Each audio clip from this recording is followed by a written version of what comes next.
tentang Pancasila, bagaimana Pancasila itu luar biasa. Dari sisi pemilihan kata, dari sisi nilainya tentu saja, tapi juga dari sisi penempatan sila-silanya.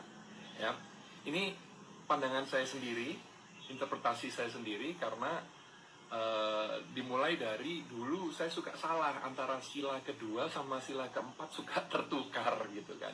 Jadi saya kemudian mengingatkan diri sendiri dengan cara seperti ini. Ya, pertama, ketuhanan yang Maha Esa. Kenapa ini harus di awal? Karena memang Tuhan itu dasar dari segalanya, dasar dari moralitas, dasar juga dari tujuan hidup. Apa arti hidup ini kalau tidak ada Tuhan, seperti itu. Nah, kemudian yang saya suka juga adalah pemilihan kata Esa. Bisa diinterpretasikan oleh masing-masing kepercayaan dengan cara mereka sendiri-sendiri. Ya, jadi kalau dalam Islam, Esa betul-betul satu, jadi satu, ya, satu Tuhan. Kalau dalam Hindu dan Buddha, menyatu, Esa menyatu. Kalau dalam kekristenan, Esa diartikan kesatuan. Jadi betul-betul pas ya untuk semua kepercayaan yang ada di Indonesia. Luar biasa. Kemudian kemanusiaan yang adil dan beradab. Kenapa harus di sila kedua? Jadi dari Tuhan langsung berbicara tentang manusianya. Manusianya kalau mau adil dan beradab harus dekat sama Tuhan. Makanya sila kedua harus berada dekat dengan sila pertama. Kemudian baru kita berbicara kalau manusianya sudah adil dan beradab, ya, karena dekat dengan Tuhan. Kalau tidak adil dan tidak beradab, berarti nggak dekat dengan Tuhan dong. Kalau misalnya dekat dengan Tuhan, merasa dekat dengan Tuhan, tapi tidak adil dan beradab, waduh, ada yang salah ini, gitu kan. Nah, kalau sudah adil dan beradab, kita bisa berbicara tentang nomor 3, persatuan Indonesia. Karena kalau tidak adil, tidak beradab, waduh, sulit menyatukan, gitu kan, kepentingan masing-masing agama, masing-masing suku dan pulau-pulau yang begitu luar biasa banyak di Indonesia. Oke, kenapa persatuan Indonesia ada di tengah?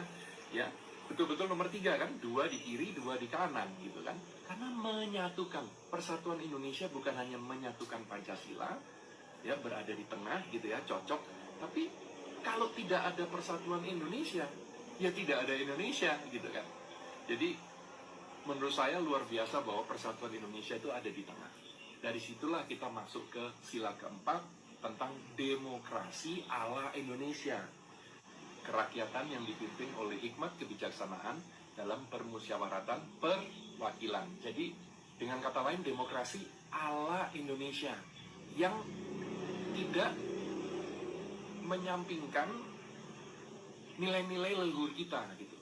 Karena kalau kita lihat leluhur Indonesia, mereka welcome pada semua bangsa. Silahkan, monggo datang. Tapi jangan sampai mengganggu.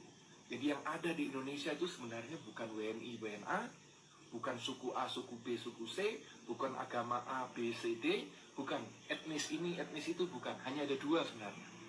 Orang-orang yang membantu Indonesia membangun, atau orang-orang yang merusak Indonesia, mengganggu Indonesia.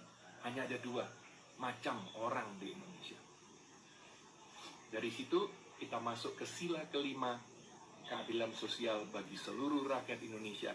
Kenapa ditaruh di posisi kelima? Karena ini adalah tujuan dari berbangsa dan bertanah air, supaya kita semua merasakan keadilan sosial yang merata untuk kita semua. Itu adalah tujuan daripada adanya Indonesia. Jadi itu tadi pemahaman saya tentang Pancasila. Luar biasa ya. Jadi mohon betul-betul dijaga Pancasila ini, karena yang membuat Indonesia begitu spesial adalah justru penyatuan dari begitu banyak bahasa, ya, suku dan agama. Itu yang membuat betul-betul Indonesia ini spesial. Kemajemukan Indonesia yang membuat Indonesia spesial, dan itu harus dijaga. Tidak akan datang dengan sendirinya. Jadi sama kalau di bola, tidak akan datang talenta-talenta yang luar biasa yang bisa diharapkan oleh timnas Indonesia. Tidak bisa. Kita hanya mengharapkan, harus dibangun, harus dididik, ya, harus dilakukan gitu sesuatu untuk mendapatkan itu. Jadi sama dengan teknologi. Kalau Elon Musk mengatakan teknologi itu tidak datang dengan sendirinya, harus dipush. Nah, begitu juga dengan persatuan Indonesia, dengan menjaga Pancasila ini, itu betul-betul harus dipush. Kita masing-masing harus menjaga, tidak datang dengan sendirinya bahwa kita bisa menyatu menjadi Indonesia seperti sekarang. Butuh kita semua untuk menyatukan, untuk bersatu. Salam Pancasila.